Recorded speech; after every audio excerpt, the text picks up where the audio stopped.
নমস্কার শ্রোতা বন্ধুরা, জীবন দর্শন মোটিভেশন চ্যানেলের আরও একটি নতুন ভিডিওতে আপনাদের সকলকে স্বাগত জানাই। আশা করি সকলে ভালো আছেন। আজকের এই ভিডিওতে আমরা বিপত্তারিণী মায়ের ব্রত কথাটি আলোচনা করব এবং ভিডিও শেষে ব্রতকারীকে কি করতে হবে এবং কি করা নিষিদ্ধ রয়েছে তা নিয়েও আলোচনা করব। আমি আশা করব আজকের এই ভিডিওটি আপনি সম্পূর্ণ মনোযোগ সহকারে শ্রবণ করবেন এবং তারপরেও যদি আপনার মনে কোনো রকম প্রশ্ন বা মতামত থাকে তাহলে নিচের কমেন্ট বক্সে কমেন্ট করে আমাকে জানাতে পারেন। আমি তার উত্তর নিশ্চয়ই দেব। এরকম আরও ভিডিও পেতে চ্যানেলটি সাবস্ক্রাইব করে রাখবেন। দেবী দুর্গার 108 অবতারের অন্যতম এবং ভগবতী মা সংকটনাশিনীর একটি রূপ মা বিপত্তারিণী। আষাঢ় মাসের শুক্লপক্ষের তৃতীয়া তিথি থেকে শুরু করে নবমী তিথির মধ্যে যে কোনো শনিবারে বা মঙ্গলবারে ভগবতী মাতা বিপত্তারিণী দেবীর পূজার্চনা করা হয়। ভক্তি সহকারে সম্পূর্ণ বিধিপূর্বক মায়ের পূজার্চনা করলে মায়ের আশীর্বাদে সকল বাধা বিঘ্ন দূর হয়, সকল বিপদ কেটে যায়। ভগবতী মা বিপত্তারিণী দেবীর আরাধনা করার রীতি বহু যুগ যুগ ধরে চলে আসছে। সম্পূর্ণ বিধি অনুসারে মায়েরা ব্রত করলে অবশ্যই যে কোনো বিপদ থেকে রক্ষা পাওয়া যায়। যদিও সারা বছরই মায়ের ভক্তরা ভক্তি ভরে শনিবার এবং মঙ্গলবারে মায়ের পূজার্চনা করেন, মায়ের ব্রত পালন করেন, কিন্তু আষাঢ় মাসের শুক্লপক্ষের তৃতীয়া থেকে শুরু করে নবমী তিথির মধ্যে যে কোনো শনিবার বা মঙ্গলবারে মায়ের পূজার্চনা করা হয়। অর্থাৎ শ্রী শ্রী জগন্নাথ দেবের রথযাত্রা থেকে উল্টো রথের মধ্যে শনিবারে বা মঙ্গলবারে মায়ের ব্রত পালন করা হয়।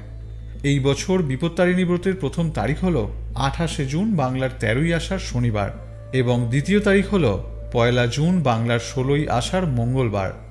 সংসারের যাবতীয় বিপদ দূর করতে হিন্দু মহিলারা এই ব্রত পালন করেন। এবার আমরা মা বিপত্তারিণীর ব্রত কথাটি শ্রবণ করব। বিপত্তারিণীর কথা করিব বর্ণন, যে কথা শুনিলে হয় বিপদ খণ্ডন। হরিনামে মত্ত হয়ে সেনারদ ঋষি অকস্মাৎ উপনীত কৈলাসেতে আসি। মহা সুখে তথা বসি রহে হর গৌরী, নারদ নোয়ালো শিব চরণে দোহারি। মহাদেব স্মিতহাস্যে কহিলেন একি, অসময়ে মুনিবরে কৈলাসেতে দেখি। করপুটে মহামুনি কহিলেন প্রভু, জ্ঞান আহরণ হেতু আসি হেতা কভু। কোন ব্রত আচরিলে নারী থাকে সুখে, সংকট মাঝেতে তার থাকে বল বুকে। মনস্কাম সিদ্ধ হেতু থাকে নাহি সুখ, বিপদে তড়িয়ে যাবে পাবে মহাসুখ। নারীর বেদন হেরি আমি বিচলিত, তাদের শান্তির পথ করুণ নির্ণীত। শিব কহে হে নারদ ভালো জিজ্ঞাসিলে, বিপত্তারিণী ব্রতে এই ফল মিলে। বিপত্তারিণী ব্রত পালে যেই নারী, সর্বদুঃখ নাশ নিমেষেতে তারি। নম নম গজানন বিঘ্ন বিনাশন, নম প্রভু মহাকায় মহেশ নন্দন। নম নম লম্বোদর নম গণপতি, মাতা যার আদ্যা শক্তি দেবী ভগবতী। সর্বদেব গণনায় অগ্রে যার স্থান, বিধি বিষ্ণু শিব যিনি সর্বাধিক মান। ওরাঙ্গা চরণে প্রভু ভক্তের প্রণাম, সর্বসিদ্ধি দাতা পূর্ণ কর মনস্কাম। দুর্গ দুঃখ হরা তারা বিপদ নাশিনী, দুর্গমে সরিমা তারা শক্তি সনাতনী। পরাংপরা পরমা প্রকৃতি পুরাতনী, দুরারাধ্য ধ্যান সাধ্যা বিন্ধ্যগিরি নির্বাসিনী। মহিষ মর্দিনী মহামায়া মহাদেবী, শিবানিতম্বিনী শ্যামা সর্বাণী শঙ্করী। গুণময়ী গুণাতীতা শারদা সুন্দরী, ভ্রমরী ভবানী ভীমা ধূম ক্ষেমাঙ্করী। কালী কালো হরা কালা কালে কর পার, কুলকুণ্ডলিনী কর বিপদে নিস্তার। লম্বোদরী বাঘাম্বরা কলুষ নাশিনী, কৃতান্ত দলনী কাল হরবিলাসিনী। স্বামী পুত্র পরিজন দীর্ঘজীবী হয়, সদায় আনন্দে সে থাকিবে নিশ্চয়। নতশিরে মহামুনি জিজ্ঞাসে আবার, পৃথিবীতে এই ব্রত করিতে প্রচার। ভক্তবাঞ্ছা পূর্ণ তবে আশুতোষ কহে, যে ব্রত ভেজ রাশি সর্বপাপ দহে। বিদর্ভ দেশেতে ছিল এক নরপতি, গুণবতী নামে পত্নী সাধ্বী ছিল অতি। দয়ামায়া সেবাগুণে সকলের প্রিয়, প্রতিবেশ পুরজনে করি রমণীয়। বিধির নিবদ্ধ নারী খণ্ডাইতে নরে, চর্মকার পত্নীকে ডাকালো চুপি সারে।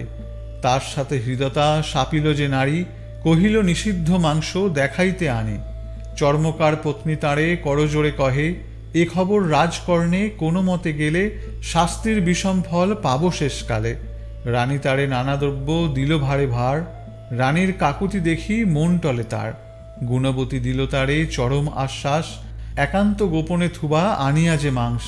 মহাভয়ে চামারিনী অতিসঙ্গপনে বস্ত্র মধ্যে বাঁধি মাংস কোন রূপে আনে। মহারানী মাংসলয়ে গৃহেতে আপন সভয়ে আচ্ছাদি রাখে একান্ত গোপন। ভৃত্যের নয়নে এই মাংসটি পড়িল, রাজকর্ণে এ সংবাদ সেই নিবেদিল। রাজা শুনি রানী পাশে তড়া ছুটে আসে, রূঢ়ভাবে মাংস কথা রানীরে জিজ্ঞাসে। এ কথা সঠিক হলে যেন তুমি রানী, তোমাকে করাবো আমি জমের ঘরণী।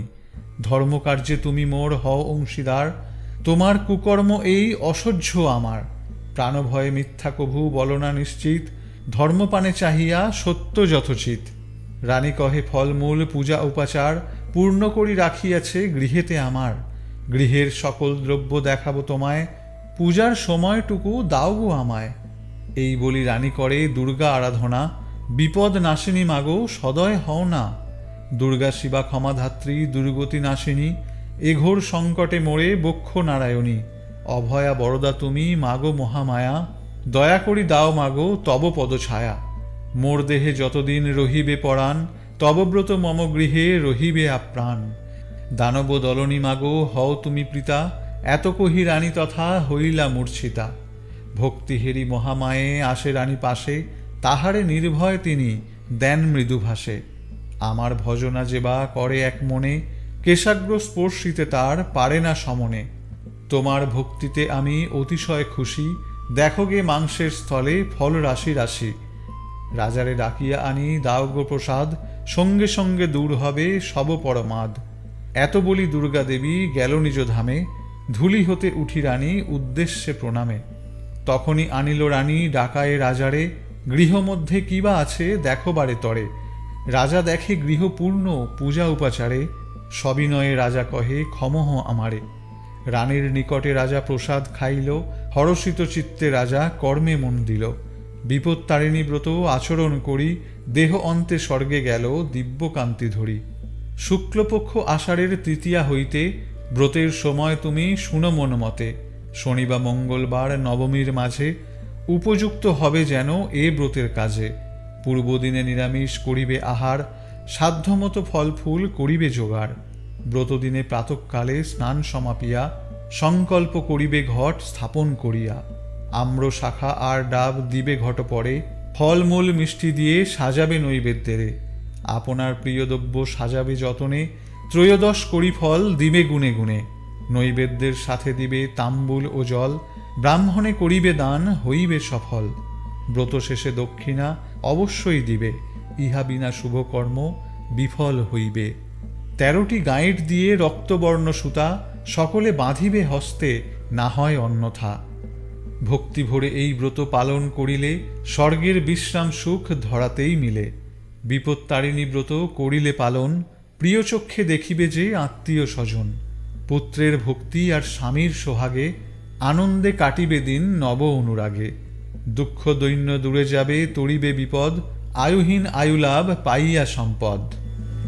এই পূজায় সকল রকমের মনস্কামনা পূর্ণ করতে হাতে লাল সুতোর তাগা বা ডোর ধারণ করতে হয়, এবং মনে করা হয় কমপক্ষে 3 দিন এই তাগা হাতে ধারণ করলে সমস্ত বিপদ আপদ থেকে মা তাকে রক্ষা করেন।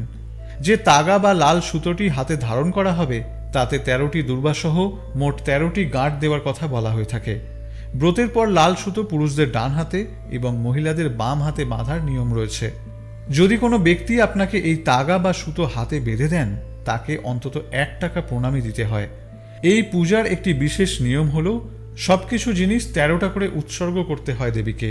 যেমন 13 রকমের ফল এবং ফুল দিয়ে দেবীকে অর্চনার কথা বলা হয়েছে শাস্ত্রে। পুজো শেষে অন্তত একজন ব্রাহ্মণকে দক্ষিণা সহ ভোজন করাতে হবে। এবারে আমরা জেনে নেব বিপত্তারিণী ব্রত পালন করলে কোন কোন কাজগুলি করা নিষিদ্ধ এবং কোন কোন কাজগুলি অবশ্যই করা কর্তব্য। এই ব্রত পালনে মহিলাদের অবশ্যই আলতা এবং সিঁদুর পরতে হবে। এই ব্রত পুরুষ এবং মহিলা উভয়ই পালন করতে পারবেন। যারা আজকের দিনে ব্রত পালন করতে চান, তাদের আমিষ খাওয়ার পাশাপাশি অ্যালকোহল এবং অন্যান্য নেশাজাতীয় দ্রব্য এড়িয়ে চলতে হবে। ব্রত পালনকারী ব্যক্তি সারাদিন শুধু ফল এবং জল খেতে পারবেন। যাদের চিকিৎসা সংক্রান্ত সমস্যা আছে, তাদের এই ব্রত পালনকে এড়িয়ে চলা উচিত। সমস্ত কর্ম সম্পাদন হয়ে যাওয়ার পর ব্রতকারী নিজে প্রসাদ গ্রহণ করবেন। বিপত্তারিণী পুজোর দিন এবং আগের দিন নিরামিষ খাদ্য গ্রহণ করার প্রয়োজন। মায়ের পুজো যতক্ষণ না সম্পন্ন হয় ততক্ষণ কোনো খাবার খাওয়া যাবে না।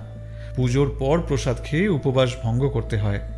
পুজোর দিন কোনো রকমের চাল বা গম জাতীয় খাদ্য গ্রহণ করবেন না। পুজো চলাকালীন সময়ে কারো সাথে কথা বলা যাবে না।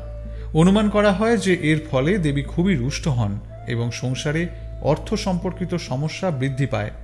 তার সাথে যদি ব্যবসা থাকে, সেই ব্যবসাতে অনেক ক্ষতি হয়ে থাকে। তাছাড়া বাড়ির সদস্যদের অসুস্থতা আসতে পারে। পুজোর সময় কাউকে অপমান করা, বিশেষত মহিলাদের কটু কথা বলা উচিত নয়। এদিন কুরুচিকর বাক্য ব্যবহার করলে মা বিপত্তারিণী তাতে খুবই অসন্তুষ্ট হন। এদিন কোনো ব্যক্তিকে চিনি দেওয়া উচিত নয়। জ্যোতিষশাস্ত্র অনুসারে চিনির শুক্র এবং চন্দ্রের সঙ্গে সম্পর্ক রয়েছে। অন্যদিকে শুক্র বস্তুগত সুখের কর্তা, তাই এদিন চিনি প্রদান করলে শুক্র দুর্বল হয়ে পড়ে এবং সংসারে অশান্তির পাশাপাশি আর্থিক সমস্যাও দেখা দিতে পারে। বাঙালিদের জন্য এই বিপত্তারিণী ব্রতকে গুরুত্বপূর্ণ বলা হয়। দেবাসুরগণ যখন সমুদ্র মন্থন করেছিলেন তখন যে বিষ উঠেছিল, ভগবান শিব মা দুর্গার নাম স্মরণ করে সেই বিষ পান করেছিলেন। আর সেই জন্য বিপদ থেকে ভগবান শিবকে মা দুর্গা রক্ষা করেছিলেন। এই ব্রত সম্বন্ধে আরেকটি কথা বলা হয়। যশোদা কৃষ্ণের ছোটবেলায় তার হাতে দুর্গা নাম স্মরণ করে একটি রক্ষা কবচ বেঁধে দিতেন, যাতে কোনো বিপদ আপদ স্পর্শ করতে না পারে। যদি কৃষ্ণ কোনো বিপদে পড়তেন তাহলে তিনিও মা দুর্গাকে স্মরণ করতেন। এমনকি কালিয়া নাগকে দমন করার সময়ও তিনি দুর্গার নাম স্মরণ করেছিলেন। আর বিপত্তারিণী আমাদের জীবন থেকে যাবতীয় বিপদকে রক্ষা করেন বলেই তার নাম হলো বিপত্তারিণী। প্রিয় শ্রোতা বন্ধুরা, আশা করি ভিডিওটি আপনাদের সমৃদ্ধ করেছে। ভিডিওটি ভালো লাগলে একটি লাইক করবেন, পারলে ভিডিওটি শেয়ার করবেন, আর আমাদের পাশে থাকতে চ্যানেলটি সাবস্ক্রাইব করে রাখবেন। ফিরে আসছি নতুন কোনো ভিডিও নিয়ে। ততক্ষণ পর্যন্ত ঈশ্বরের কৃপায় সকলে ভালো থাকুন, সুস্থ থাকুন। নমস্কার।